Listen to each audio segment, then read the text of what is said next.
So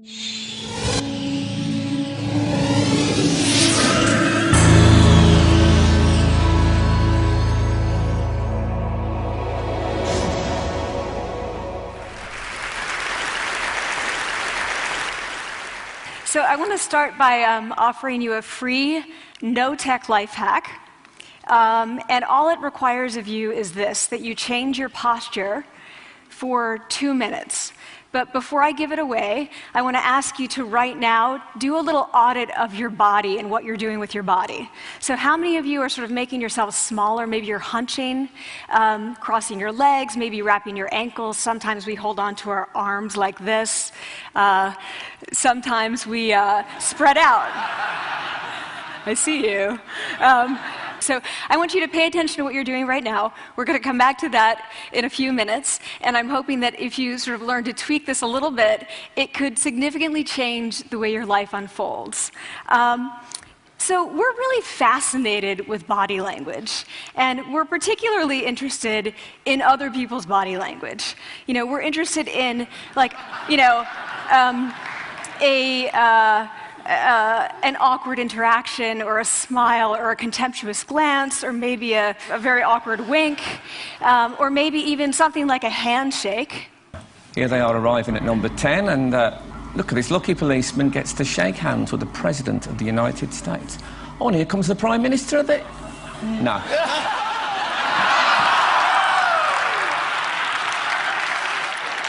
So a handshake, or the lack of a handshake, can have us talking for weeks and weeks and weeks, even the BBC and the New York Times. So obviously, when we think about nonverbal behavior or body language, but we call it nonverbals as social scientists, it's language. So we think about communication. When we think about communication, we think about interactions. So what is your body language communicating to me? What's mine communicating to you?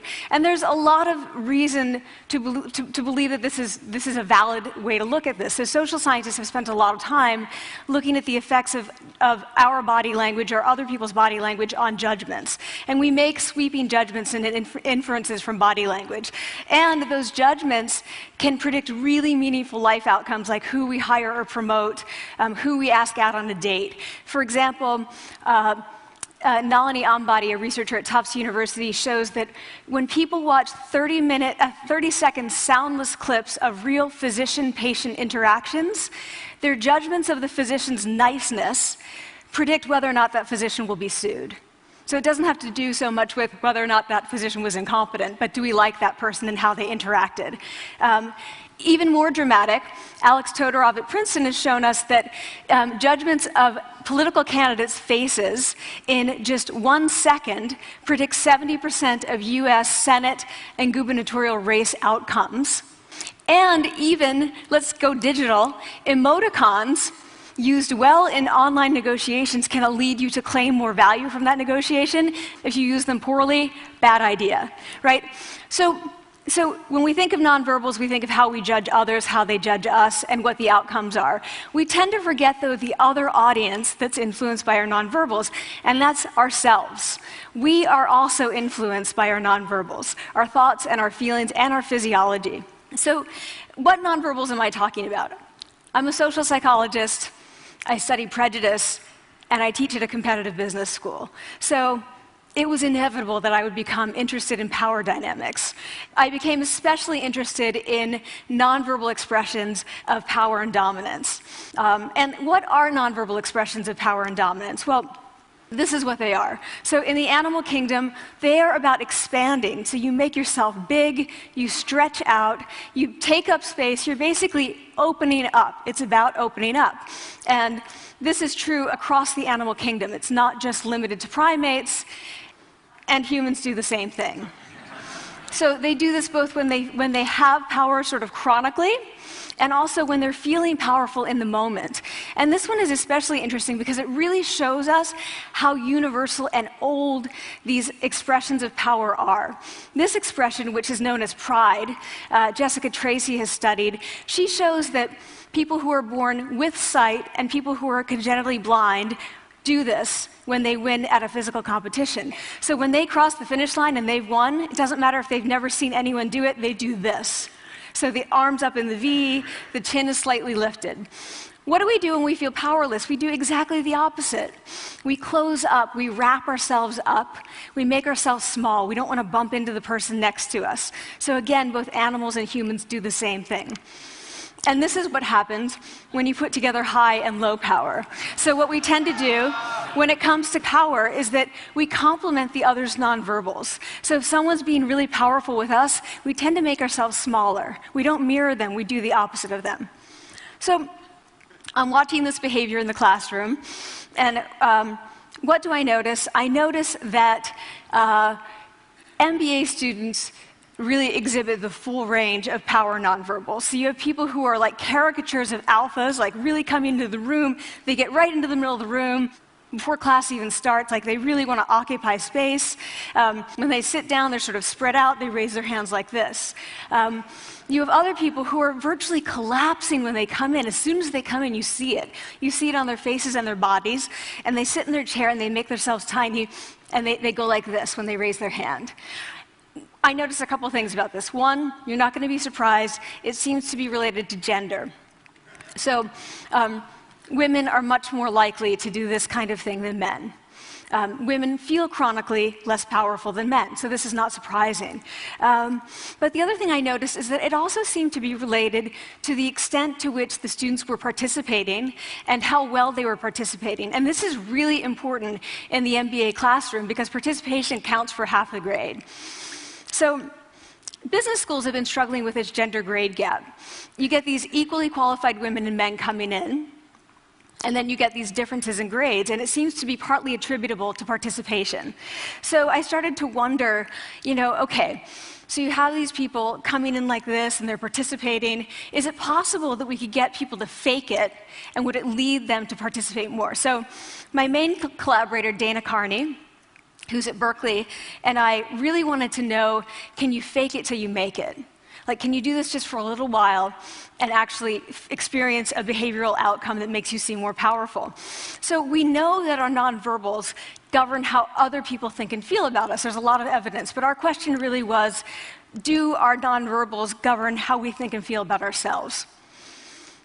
There's some evidence that they do. So, for example, when we smile when we feel happy, but also when we're forced to smile by holding a pen in our teeth like this, it makes us feel happy. So it goes both ways. When it comes to power, it also goes both ways. So when you feel powerful, you're more likely to do this, but it's also possible that when you pretend to be powerful, you are more likely to actually feel powerful. So the second question really was, so we know that our minds change our bodies, but is it also true that our bodies change our minds? And when I say minds, in the case of the powerful, what am I talking about? So I'm talking about thoughts and feelings and the sort of physiological things that make up our thoughts and feelings, and in my case, that's hormones. I look at hormones. So what do the minds of the powerful versus the powerless look like? So powerful people tend to be, not surprisingly, more assertive and more confident, more optimistic. They actually feel that they're going to win even at games of chance. They also tend to be able to think more abstractly. So there are a lot of differences. They take more risks. There are a lot of differences between powerful and powerless people. Physiologically, there also are differences on two key hormones, testosterone, which is the dominance hormone, and cortisol, which is the stress hormone. So what we find is that high-power alpha males in primate hierarchies have high testosterone and low cortisol, and powerful and effective leaders also have high testosterone and low cortisol. So what does that mean? When you think about power, people tended to think only about testosterone because that was about dominance. But really, power is also about how you react to stress. So do you want the high-power leader that's dominant, high on testosterone, but really stress reactive? Probably not, right? You want the person who's powerful and assertive and dominant, but not very stress reactive, the person who's laid back. So we know that in primate hierarchies, if an alpha needs to take over, if an individual needs to take over an alpha role sort of suddenly, within a few days, that individual's testosterone has gone up significantly and his cortisol has dropped significantly.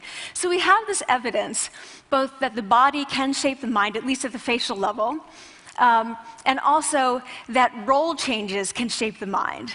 So what happens, okay, you take a role change, what happens if you do that at a really minimal level, like this tiny manipulation, this tiny intervention? For 2 minutes you say, I want you to stand like this, and it's going to make you feel more powerful. So this is what we did. We decided to bring people into the lab and run a little experiment. And these people adopted for 2 minutes either high power poses or low power poses. And I'm just going to show you 5 of the poses, although they took on only 2. So here's one, a couple more. This one has been dubbed the Wonder Woman by the media. Here are a couple more. So you can be standing or you can be sitting. And here are the low power poses. So you're folding up, you're making yourself small.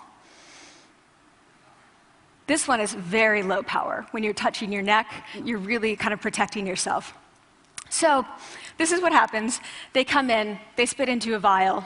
We, for 2 minutes, say, you need to do this or this. They don't look at pictures of the poses. We don't want to prime them with the concept of power. We want them to be feeling power, right? So 2 minutes they do this. We then ask them, how powerful do you feel on a series of items? And then we give them an opportunity to gamble. And then we take another saliva sample. That's it. That's the whole experiment. So this is what we find. Risk tolerance, which is the gambling. What we find is that when you're in the high power pose condition, 86% of you will gamble. When you're in the low power pose condition, only 60%. And that's a pretty whopping significant difference. Here's what we find on testosterone. From their baseline when they come in, high power people experience about a 20% increase. And low-power people experience about a 10% decrease. So again, 2 minutes and you get these changes. Here's what you get on cortisol. High-power people experience about a 25% decrease, and the low-power people experience about a 15% increase. So 2 minutes lead to these hormonal changes that configure your brain to basically be either assertive, confident, and comfortable, or really stress reactive, and feeling sort of shut down. And we've all had that feeling, right? So it seems that our nonverbals do govern how we think and feel about ourselves. So it's not just others, but it's also ourselves. Also, our bodies change our minds. But the next question, of course, is, can power posing for a few minutes really change your life in meaningful ways? So this is in the lab, it's this little task, it's just a couple of minutes. Where can you actually apply this, which we cared about, of course. And so we think it's really what matters, where you want to use this is evaluative situations, like social threat situations. Where are you being evaluated? Either by your friends, like for teenagers, it's at the lunchroom table. It could be, for some people, it's speaking at a school board meeting. It might be giving a pitch, or giving a talk like this, or doing a job interview. We decided that the one that most people could relate to, because most people had been through, was the job interview. So we published these findings, and the media are all over it, and they say, okay, so this is what you do when you go in for the job interview, right? So we were, of course, horrified and said, oh my God, no, that's not what we meant at all, for numerous reasons. No, don't do that. Again, this is not about you talking to other people, it's you talking to yourself. What do you do before you go into a job interview? You do this. Right? You're sitting down, you're looking at your iPhone or your Android, not trying to leave anyone out. You're looking at your notes, you're hunching up, making yourself small, when really what you should be doing maybe is this, like in the bathroom, right? Do that, find 2 minutes. So that's what we want to test, okay? So we bring people into a lab, and they do either high or low power poses again. They go through a very stressful job interview. It's 5 minutes long. They are being recorded, they're being judged also, and the judges are trained to give no nonverbal feedback. So they look like this. Like, imagine this is the person interviewing you. So for 5 minutes, nothing. And this is worse than being heckled. People hate this. It's what Marianne LaFrance calls standing in social quicksand. So this really spikes your cortisol. So this is the job interview we put them through, because we really wanted to see what happened. We then have these coders look at these tapes, 4 of them. They're blind to the hypothesis, they're blind to the conditions, they have no idea who's been posing in what pose. And they end up looking at these sets of tapes and they say, oh, we want to hire these people, all the high power posers, we don't want to hire these people. We also evaluate these people much more positively overall. But what's driving it? It's not about the content of the speech. It's about the presence that they're bringing to the speech. We also, because we rate them on all these variables related to sort of competence, like how well structured is the speech? How good is it? What are their qualifications? No effect on those things. This is what's affected. These kinds of things. People are bringing their true selves, basically. They're bringing themselves. They bring their ideas, but as themselves, with no, residue over them. So this is what's driving the effect, or mediating the effect. So when I tell people about this, that our bodies change our minds, and our minds can change our behavior, and our behavior can change our outcomes, they say to me, it feels fake, right? So I said, fake it till you make it. It's not me. I don't want to get there and then still feel like a fraud. I don't want to feel like an imposter. I don't want to get there only to feel like I'm not supposed to be here. And that really resonated with me, because I want to tell you a little story about being an imposter and feeling like I'm not supposed to be here. When I was 19, I was in a really bad car accident. I was thrown out of a car, rolled several times. I was thrown from the car, and I woke up in a head injury rehab ward. And I had been withdrawn from college, and I learned that my IQ had dropped by 2 standard deviations, which was very traumatic. I knew my IQ because I had identified with being smart, and I had been called gifted as a child. So I'm taken out of college. I keep trying to go back. They say, you're not going to finish college. There are other things for you to do, but that's not going to work out for you.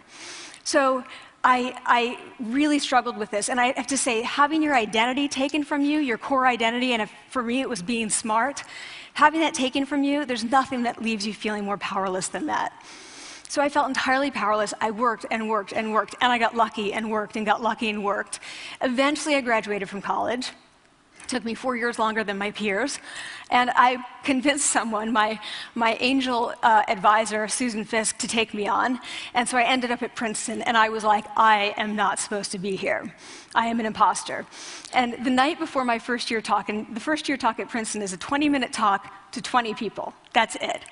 I was so afraid of being found out the next day that I called her and said, I'm quitting. She was like, you are not quitting, because I took a gamble on you and you're staying. You're going to stay, and this is what you're going to do. You're going to fake it.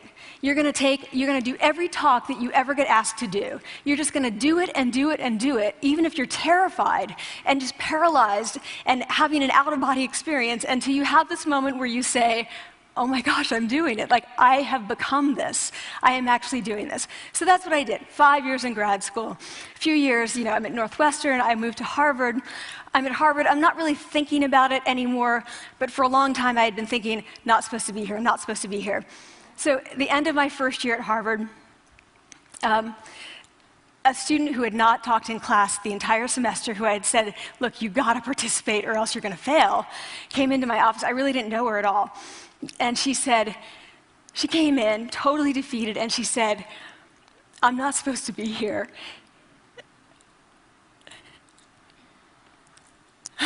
And that was the moment for me, because 2 things happened. One was that I realized, oh my gosh, I don't feel like that anymore. I don't feel that anymore, but she does, and I get that feeling. And the second was, she is supposed to be here.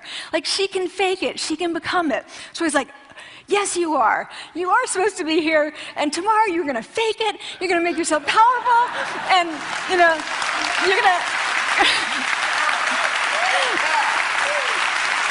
and you're going to go into the classroom, and you are going to give the best comment ever, And she gave the best comment ever, and people turned around, they were like, oh my God, I didn't even notice her sitting there, She comes back to me months later, and I realized that she had not just faked it till she made it, she had actually faked it till she became it.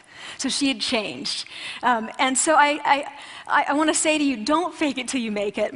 Fake it till you become it. It's not do it enough until you actually become it and internalize. The last thing I want to leave you with is this.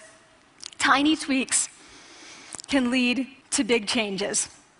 So this is 2 minutes. 2 minutes, 2 minutes, 2 minutes. Before you go into the next stressful evaluative situation, for 2 minutes, try doing this in the elevator, in a bathroom stall, at your desk behind closed doors. That's what you want to do.